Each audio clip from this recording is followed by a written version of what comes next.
ng monthly meeting, iikot na sa director at supervisor. Uumpisahan ko ngayon, and then yung susunod na meeting, syempre dahil nasa north tayo, ilan sa mga leader sa Taipei, yung susunod sa akin magpe-preside ng meeting.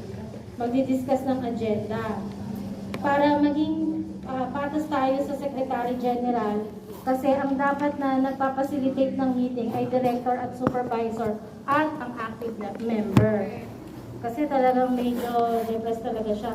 And then, at saka ano talaga, hindi naman niya to work. Trabaho talaga to ng director at saka ng supervisor at ng active member. So, magte-take turns tayo every month, i-discuss ito. At bago tayo magkaroon ng agenda kada third Sunday, pag-uusapan natin ano yung dapat ilagay sa agenda at kung ano yung i-discuss. Ganito lang naman, nire-report yung financial report, yung membership, kasi ito yung usual na dapat nire-report para i-report niya, gagawa rin siya ng monthly report. So, umpisahan ko yung sa una, sa report natin ng financial report ay, dahil late ka Emma, ang remaining balance ng DCU fund is 376,350. So, nasa critical pa rin siya at pa-decrease na siya ng pa-decrease. Kaya sana, mapalawig pa yung pag-renew. Pero napansin ko, may mga nagre-renew nga ngayon. Medyo nagsisipag nga ngayon yung mga leaders and members. At saka yung pa natin, hindi siya dahil pang pasweldo lang ni dun sa dalawa. Kasi meron tayong operational na ginagamit na expenses. Katulad nung natitira ngayon na 60 employers. Ngayon, nadadagdagan ulit siya kasi may rehire, may na-direct hire. May mga stamps tayong ginagamit doon, mga proseso ng papers, at saka yung mga meeting natin ganito, mga projects. Marami tayong pinagkakagastusan at hindi naman yan mag-i-exist kung ang union, kung wala tayong fund. And then membership.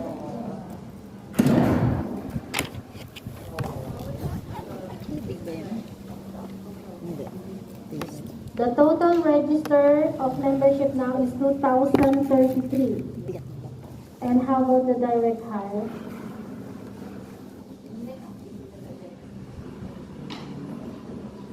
Or we discussed, because we are in the membership, so we discussed the souvenir for long-time members. So, I think last time we had a video call. We are discussing about the souvenir for long-time members. And I remember that Rain, you told us in our video call that what we discussed last meeting about the souvenir for long-time members and Emma. About the direct, how about the direct hire? Do we need to pay for a full 3 years so we can avail the loyalty? Because last meeting, we agreed that those are not direct hire. They could go ahead the souvenir if they renew 3 consecutive years. Yes. So Ray said, how about those direct hire members who are Paying monthly. spontaneous to pay their monthly contribution? Yeah, I think there's no problem. I mean, as long as you are, I think as long as you are valid for 3 years. Valid. Valid. Yeah. Updated. Yeah, if you pay monthly, you're also valid, right? Yeah. And if you pay yearly, you're also valid. So this. Yeah, and direct hire, if you pay monthly during your employment is under the assistance of you, as long as over this during your employment, it's still you already, how to say, you already done your obligations. So you are valid for 3 years. Okay, but for example, first 2019, Yes. you are not direct hire. Yes. But you were paying yearly. Then you are valid in 2019, right? Yes. And in 2020, you become Direct hire. direct hire. Then Monthly. you pay monthly contribution. You are also valid. Yeah. But if 2021, you become not direct hire again, Yeah. but you still pay Continuous. yearly. You're still valid, right? So we are just counting that as long as every year you are valid. So to count if you are valid or not valid, depending on if you are direct hire or not the year, you pay if you're direct hire the year, you pay monthly, it's okay. If you're not direct hire the year, but you pay yearly, then it's okay. So that's how we compute, right? And then I remember last time our decision is compute 3 years, Yes. 2020, 2021, and 2022, right? This is 3 years. So may I just report that I have already computed how many people pays, how many people reach this request. There are 70 member pays 2020 and 2021 both 2 years, continuously 2 years.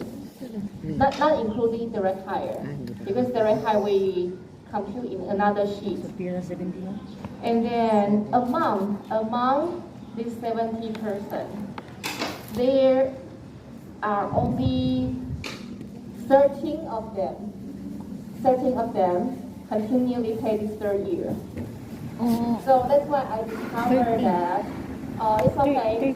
You try very hard to persuade members to pay next year.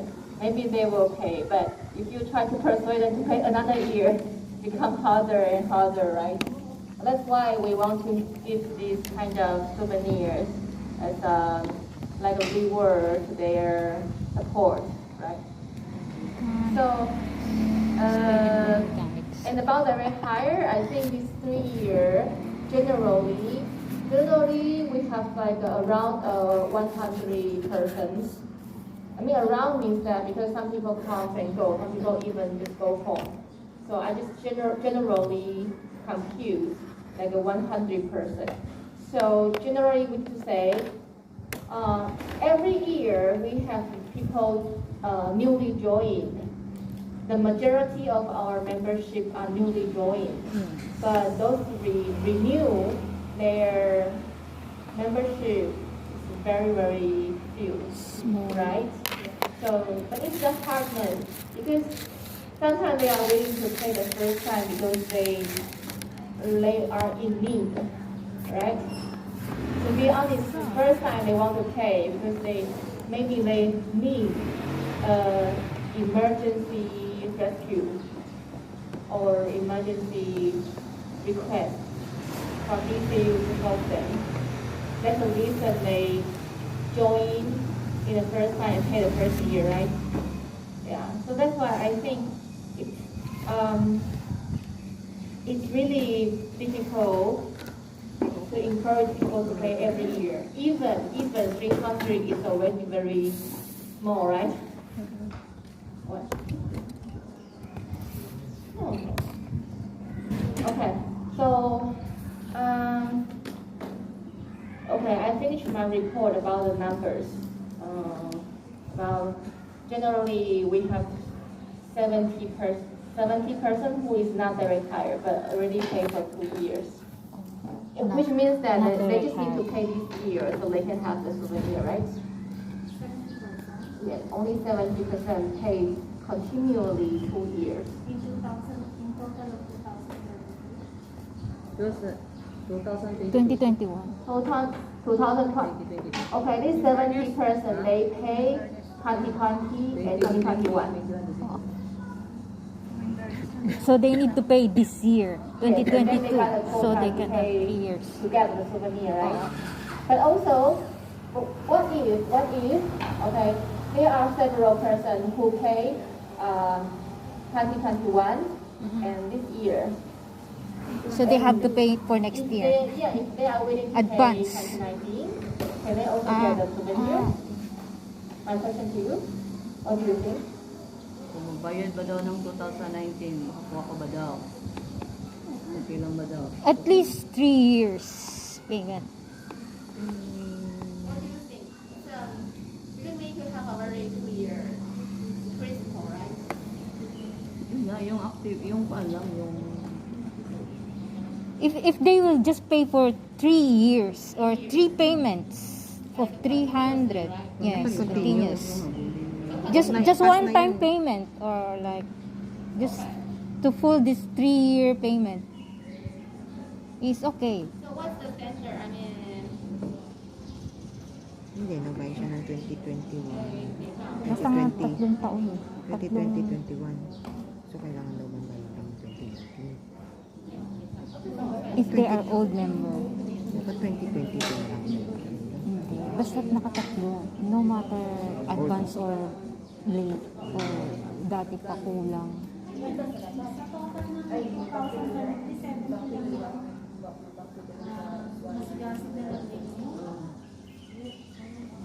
pa ka pala direct card, no? Konti. Direct card, no? Kaya nga. Kapila direct card? Kunti lang, oh. Konti lang talaga.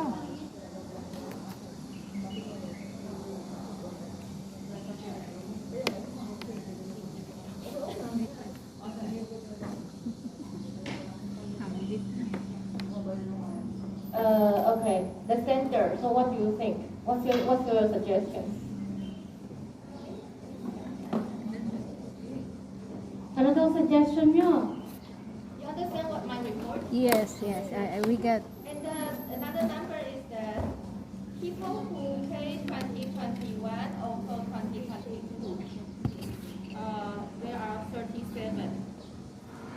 But I don't know if 37 is included in the 70 or not. I don't know. Maybe some of them is not.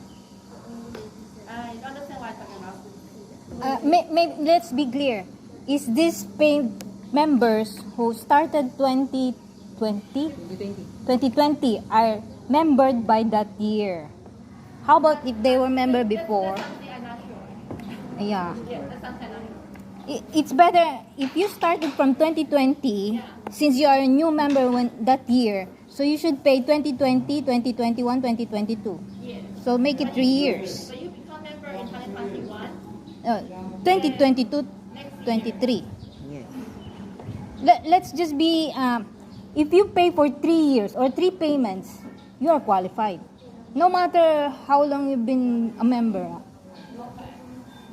Or better, if you were a member before we started 2016? If you are a member of 2016, you should be 2018. 2016, 2018. 16 tayo 16. If you are a member in 17. Okay, 2017, we started 2017. If you are a member by that time, you should be paid up to this year. So you'll be qualified. Yes. You mean that no skip? Yeah, no skip, better. Because if you skip one payment, you are still not yet updated. From start of 2017 up till now, yun ang Yes. first 5. If you First three, if you tama. applied by that year, Social price yan. 2017, Social price yan pag galing sa 10 same. You should be Same lang yun. updated only. Hindi, wala nang special price yun nga. Yes, yun, no diba? special price, just same price. Kasi yung bag na pinanghihinan natin yan ng Yeah, pang- no special price. Sabi natin tayo ng special price. Yeah, but be updated Updated later for all the years.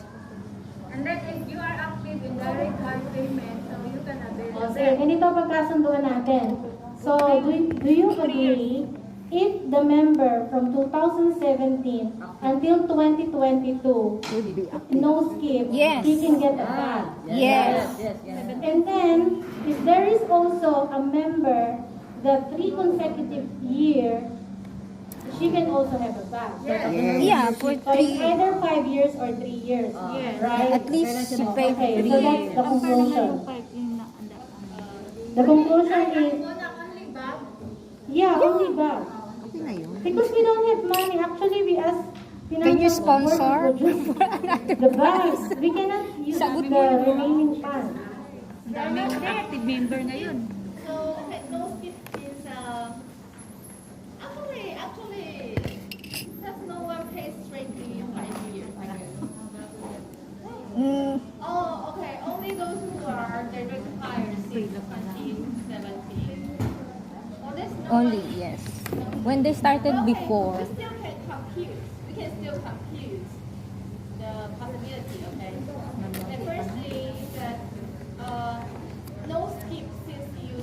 Yes, yes, yes. Since 2017. No skip. Including na tayo doon. So, those kids enjoy this year, and then others like over 3 years. Over 3 years, generally. Yes, Same yes, as- yeah, generally. yes, And then 3 if we years. discover that there is a member that she spontaneously pay for 5 years, she also get the back. Yes. She will also get the back. And those who can pay in advance also. If you are Pero wala nang ganun kasi. Meron di ba si ano, sila yan nag-advance Sa ba? direct hire. So if you are no skip, means no need to say 5 years, it's 3 over 3 years, including over 5 years. So okay, first over 3 years, remember. Then secondly is no skip in joining. Okay, so we will need to give out this list. So if I generally, okay. So how many souvenirs do we need to prepare? That's the question. And then this principle already, everyone agree with these two principles? Nagka-agree ba kayo dun sa dalawang principle na kung sino lang yung mabibigyan ng bag, eh yung 3 consecutive year na hindi nagpalya at yung loyalty na 5 years na hindi nagpalya. Yes. Pero kung may mag-advance, halimbawa siya, 2020, 22, and then you want Up to 2025. payment for 2024 so that she can Ay, avail 24. the bank. Is allowed? Yes, of course. Advance na. Maaga, advance. Wala ka ng 23 ah. Advance na siya. Eh, bahala ka. It's better as long as any of these mechanics, as long as they pay 3 payments. I agree with Ray. As long as she paid 3 years. Yeah, 3 years in one payment. Yes, second year member. Yeah, 3 years in one payment. As long as 3 years. So Yeah. everyone agree? You agree? You do not agree? Minimum of 3 years. Okay, just let's hear Taura. What's her thought? What's your thoughts? Sige, Tagalog. So if you gonna just Yeah, share your thoughts, yeah. we need to we are having democracy here. Yeah. What is your Malaya. We want to hear your thoughts. Why Any. you do not agree? I just Oo nga naman. Siguro. it's up to them. Kasi kayo We start na are lang. we are not forcing anyone. Hey. Let Taura finish let her finish what she wants to say. Advance till 2022, okay, but if advance to 2024, maybe Not okay. Oh, sige muna. Oh, you're finished? yes. Oh, Wendy. For me, kasi tayo papunta tayo dun eh. Pa-ahead. Papunta tayo, di ba? Hindi, habang nandito tayo sa Taiwan, hindi ka na, Advance. ka na. Hindi ka na. So Emma says that what if the members would like to pay advance in 3 years? Like for example, in 2023, 2024. Taura doesn't agree because for Taura it's okay until 2023, but not 2024. I mean advance. And Wendy said, It's up to as them. long as we are here in Taiwan, it's okay to pay in advance because we are here. It's choice nila yun eh, di ba? Oh, it's their choice. The person who wants to pay, she's willing to pay. Yeah, Yes. it's their willingness. Eh, kung sinong mag-willing, hindi Willing naman siya. Hindi naman sa carteria. Okay. Just to be fair. I got the fair analytical reason about that.